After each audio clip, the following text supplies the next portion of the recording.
Crita cerkak ingkang judul Katresnane Kangmasku.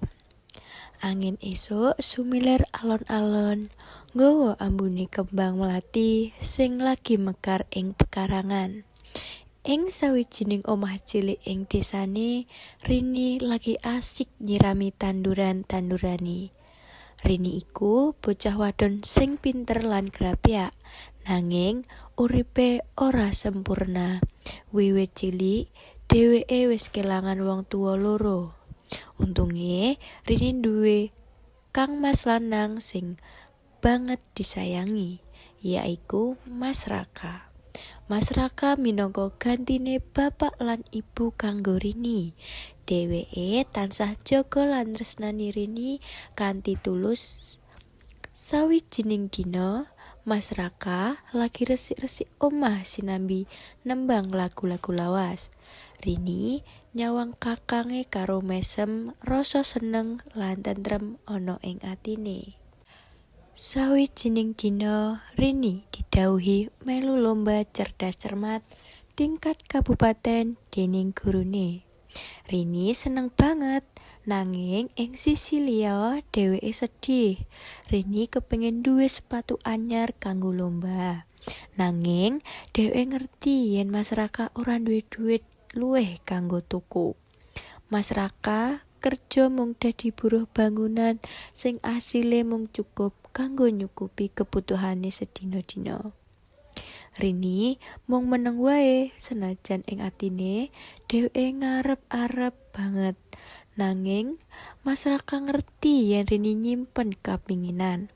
Dheweke banjur janji yen bakal ngupayake apa wae kanggo nyenengke adike. Sawetara dina, Mas Raka kerja lembur nganti wengi. Mas Raka uga njupuk proyek tambahan nglukis. Rini ngelingake Mas Raka supaya ora terlalu kesel. Nanging Mas Raka mung mesem lan matur, "Ora apa-apa, Dik, kanggo kowe Mas ora bakal kesel." Rini ngrasakake tresnane Mas Raka sing gedhe banget. Nanging sawijining wengi Mas Raka ora mulih. Rini wis suwe ngenteni lan kuwatir. Dheweke banjur mutusake goleki Mas Raka menyang proyek. Nalika tekan ing proyek, Rini weruh Mas Raka ambruk, awake lemes banget. Rini kaget lan sedih banget kanthi dibantu tanggane. Rini nggawa Mas Raka menyang puskesmas. Sawise diperiksa, dokter ngandani yen Mas Raka kesel banget lan kudu istirahat total. Rini nangis, rumangsa salah amarga wis nyusahke kakange. Mas Raka sing sadar nyoba nenangake adike. "Ora usah nangis, Dik, Mas ora apa-apa. Sing penting kowe kudu semangat ngadepi lomba," ujare Mas Raka alon-alon. Rini akhire nampa sepatu saka tanggane.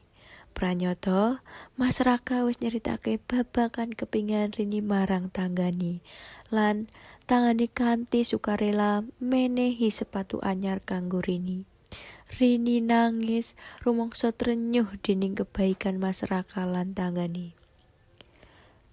Dina lomba teka, Rini melu lomba kanthi semangat lan percaya diri. Senajan tanpa Mas Raka sing ngeterake, Rini tetep semangat. Rini ora nyangka dheweke dadi juara 1. Rini cepet-cepet mulih lan nyeritakake kebungahane marang Mas Raka. Mas Raka sing wis pulih uga seneng banget. Rini sadar yen katresnane Mas Raka ora bisa ditandingi. Katresnane kang tanpa pamrih sing mung ngarep-arep kamulyane Rini. Rini janji ing jero ati bakal njaga Mas Raka lan bales kebaikane. Rini lan Mas Raka terus urip bebarengan kanthi rukun, saling njaga lan tresnani welas asih. Mas Raka dadi kekuatan kanggo Rini ngadepi urip. Matur suwun.